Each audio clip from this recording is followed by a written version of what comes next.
For Coach Raymond Berry's New England Patriots, the 1988 season began with a warm welcome home for returning tight end Russ Francis.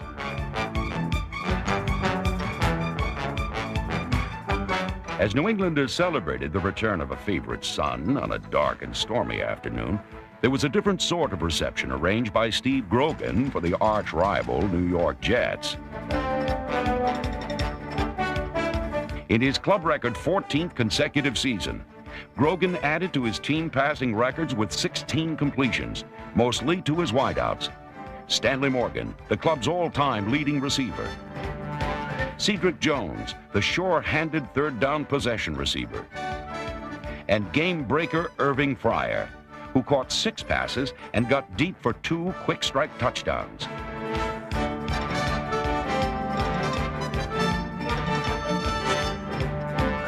On a day when remaining upright was a decided challenge, the Patriots cavorted amongst the raindrops and danced their way to victory.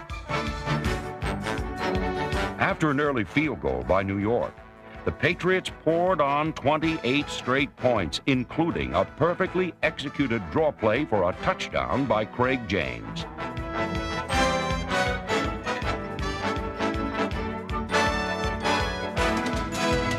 The defense was missing injured linebacker Ed Williams, but led by first-time starter Johnny Rembert's rambunctious play, the Patriots blitzed the Jets for a total of 5 sacks and kept the pressure on throughout the game.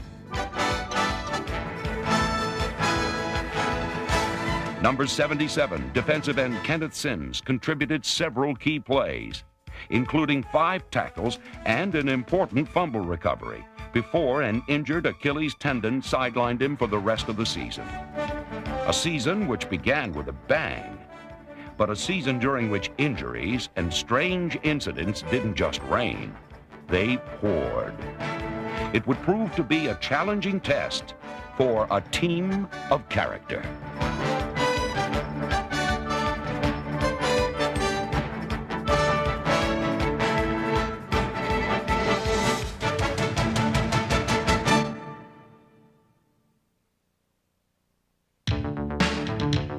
Facing one of the NFL's toughest schedules, the Patriots' first trip was to Minnesota, where 5 turnovers and other assorted indignities enabled the playoff-bound Vikings to turn the Metrodome's lights out on the Patriots.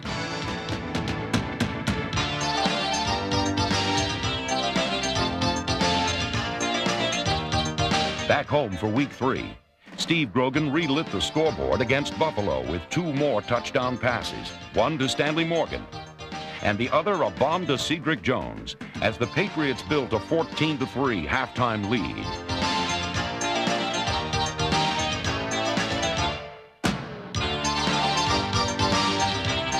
But the news was not all good news, as number 56, perennial All-Pro quarterback terrorist Andre Tippett became the Patriots' second starting linebacker to join the injured list.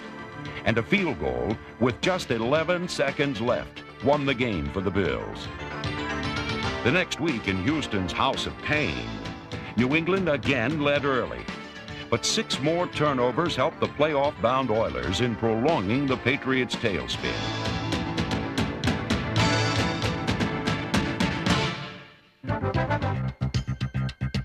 In Week 5, the New England faithful urged their team to another early lead. With the offensive line hurting, Tom Ramsey started at quarterback, and fullback Robert Perriman soared to his first pro score.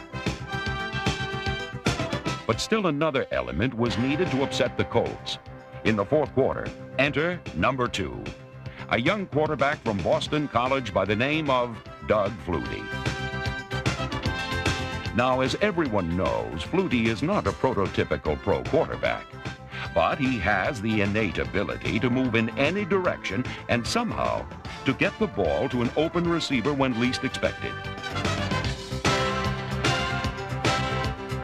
Against the Colts, Flutie led the Patriots to 2 fourth-quarter touchdowns and a much-needed victory. Flutie to pass again. Lets it go long. Morgan open. Touchdown! Touchdown, Flutie to Stanley Morgan. What more could you ask for? Flutie fakes the handoff. Naked bootleg left. Flutie lots of running room. Touchdown!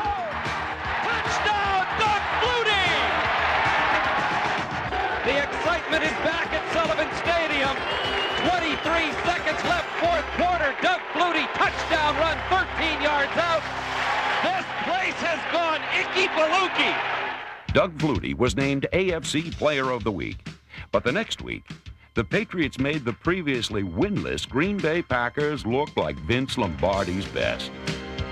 As Coach Berry stated, our team somehow never lost belief in itself. They just sucked it up and went right at the league's best offense, the previously unbeaten Super Bowl-bound Cincinnati Bengals.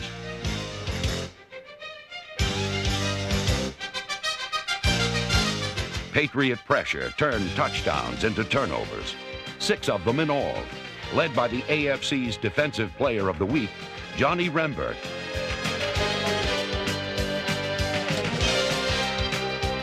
Five interceptions by 5 different Patriot defenders, including Fred Marion, Jim Bowman, Tim Jordan, and Rod McSwain, set up 4 touchdowns for the running game, including one on a fortuitous bounce in the end zone. Goal line offense and defense. Second and goal from the 1. Jones in motion. Handoff Perryman. Oh! The football. Recovered by Stevens for a touchdown. Rookie John Stevens' first pro touchdown started off New England's scoring parade, which culminated with 2 touchdowns and a near touchdown by number 21, Reggie Dupard. Doug Flutie's first pro start at Sullivan Stadium consisted mainly of finishing off the scoring drives which the defense had initiated in a satisfying 27-21 victory over the AFC champions-to-be.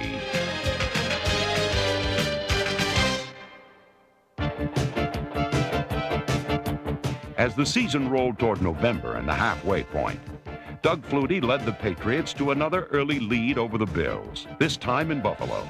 While the passing game had enjoyed its moments of glory during the season's first half, it had also been somewhat inconsistent.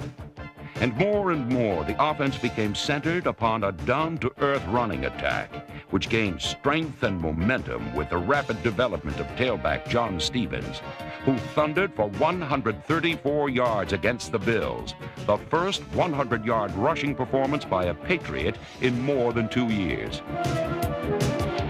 On defense, Andre Tippett returned from a month of inactivity, but defensive end Garen Veras went down, the 4th defensive starter to be lost to injury.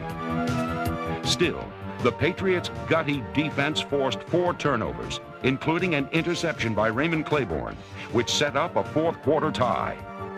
But once again, a last-second Buffalo field goal nipped the Patriots at the wire and propelled the Bills toward the AFC Championship game, while New England nursed a 3-5 record at midseason.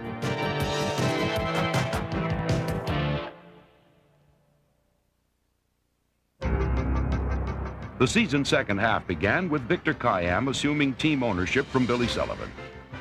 But the man behind the men on the field remained Raymond Berry, the winningest coach in Patriots history, who planned a first-place surprise for Doug Flutie's former team, the Chicago Bears. Flutie back to pass. He's going long, left side. Wide open, Irving Fryer down the left sideline. Cut back in at the 30. Fryer's going to go all the way. Touchdown, Patriots! And Flutie had more surprises for his ex-teammates. Flutie fakes the handoff. Bootlegs right now, lofts it to the end zone. Touchdown! Lynn Dawson! And more surprises.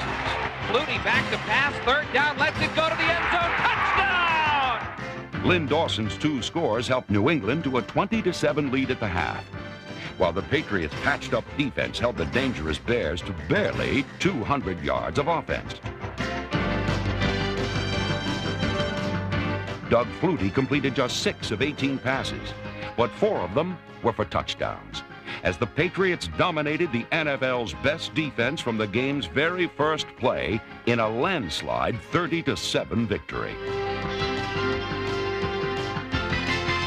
The following week, it was the Miami Dolphins and Dan Marino's turn to test one of the few teams with the speed, tenacity, and toughness in the secondary to play nose-to-nose with the Dolphins' receivers. Marino threw 51 times, but the Dolphins scored just 10 points, while the Patriots threw 14 times and scored 21. John Stevens, with 85 carries in 3 weeks, had his third straight 100-yard game and carried the Patriots to their 200th regular season win.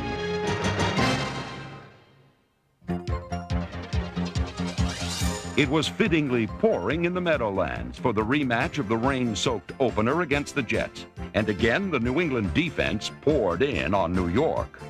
Doug Flutie also rained on the Jets' parade, completing just 6 passes, but as usual, at least one was for a touchdown. Mostly, Flutie handed off to John Stevens, who slogged for 87 more yards, despite the slippery conditions and a New York defense which followed him everywhere. The game's biggest play came on 3rd and 8, when Doug Flutie found Robert Perriman for an 18-yard gain to the New York 3, which set up a clinching fourth-quarter touchdown by John Stevens in a 14-13 victory over the Jets.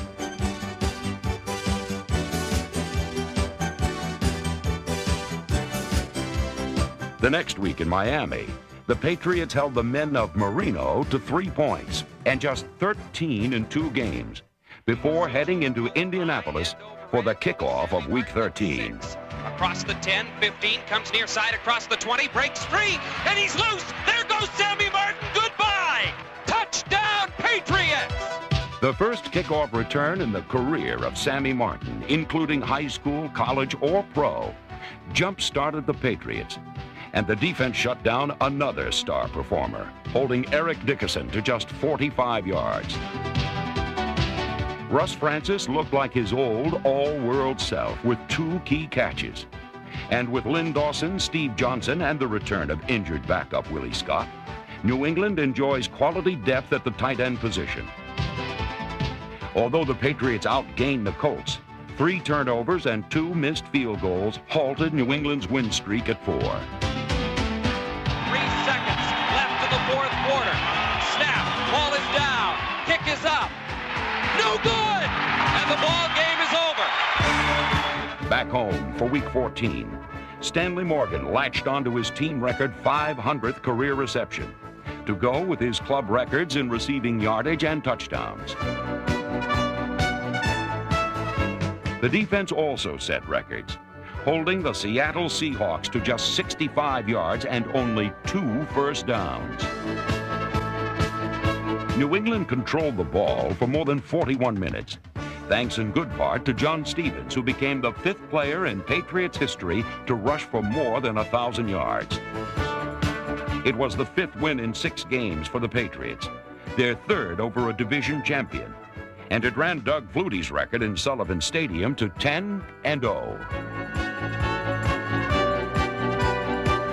After a year and a half's absence, Tony Eason returned to the lineup in Week 15 against Tampa Bay. With a wind chill of 25 below, each team was limited to just 1 touchdown during regulation time. But during a frigid, sudden death period, Eason led the Patriots to their first ever overtime victory. Back to pass, 3rd and 6. Eason lets it go long, near sideline. Irving Fryer, great catch at the 15. Ball is down, kick is up, and it's good! He's done it! Jason Starowski's kick gave the Patriots their 6th victory in 7 games.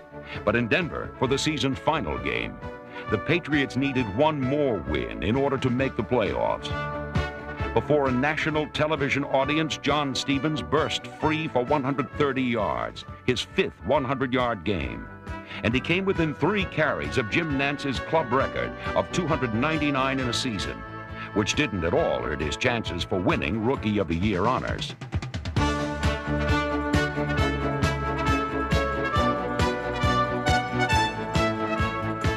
The season's quarterback odyssey ended with the reemergence of Steve Grogan, who replaced the re-injured Tony Eason.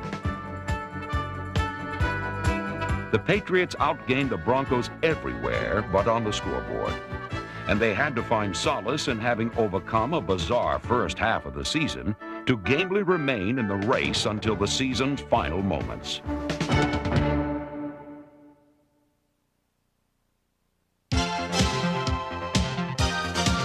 The Patriots' special teams featured the punt returns of wide receiver Irving Fryer, the team's career record holder in punt return yardage, who finished third in the AFC for the season.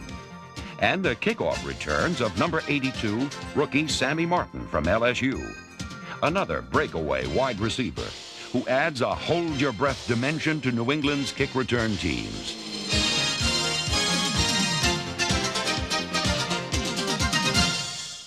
At the other end of the kicking game, another rookie, Miami free agent Jeff Fiegels, punted long and high, enabling the coverage team to place second in the entire league. Led by Mosey Tutupu, Jim Bowman, Darrell Holmes, Vincent Brown, Rod McSwain, Danny Villa, and rookie special team star Marvin Allen, the Patriots repeatedly downed the ball near their opponent's goal line, or punished any runner who tried to escape his own goal line.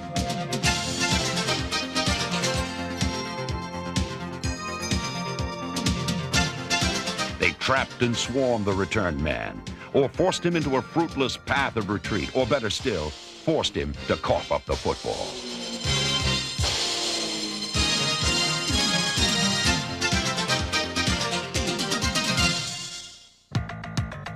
Despite the team's struggles during the season's first half, the red, white, and bruised defense finished second in the AFC, allowed the fewest first downs in the AFC, was first in the NFL in third down defense, and in 6 games, limited the opposition to just 1 touchdown and/or 1 field goal. Number 72, rookie nose tackle Tim Goad from North Carolina played like a veteran as he occupied 2 blockers, clogged up the middle, and was named the team's best defensive lineman.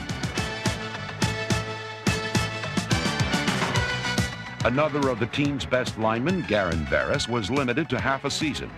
So number 96, defensive end Brent Williams, stepped forward and led the team in sacks. And if he happened to miss his man, number 97, Milford Hodge, was there.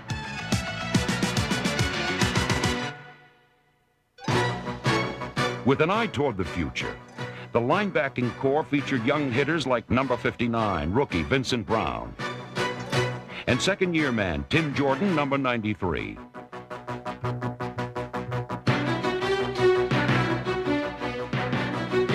In his first year as a starter, inside backer Ed Reynolds, number 95, was third on the team in tackles, while number 50, Lawrence McGrew, successfully switched from the inside to the outside. Number 56, Andre Tippett, added to his career record sack totals, and for the 5th consecutive season was voted to the Pro Bowl. Also voted to the Pro Bowl in his first year as a starter was number 52, Johnny Rembert, who devastated the best offensive players any team can throw at a linebacker.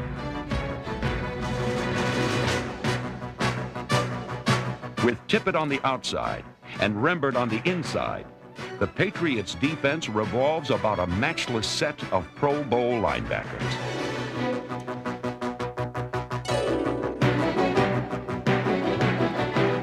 The Patriots' defensive backfield has been together since 1984, and since then has collected a total of more than 100 interceptions. Nickelback Rod McSwain contributed his share of big plays, while free safety Fred Marion, number 31, led the team in tackles and tied for the lead in interceptions with strong safety Roland James. Among the leaders in passes defensed was cornerback Ronnie Lepet, while expertly patrolling the other corner was the team's all-time leader in takeaways, Raymond Claiborne, with 35 career interceptions.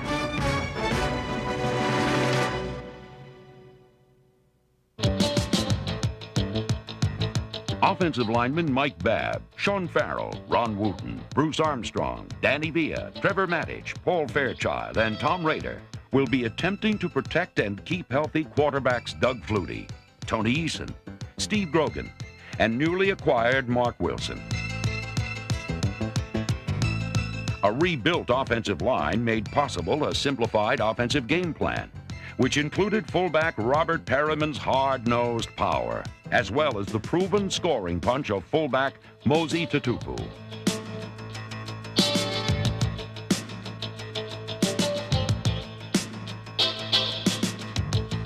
Tailback Reggie Dupard led the team in receptions, while most eyes were focused on the other tailback, John Stevens. Handoff Stevens, cuts it to the outside on the left, gets some running room. He could be gone. Touchdown! Top draft choice John Stevens of Northwestern Louisiana State was second only to Eric Dickerson in AFC rushing and started in the Pro Bowl.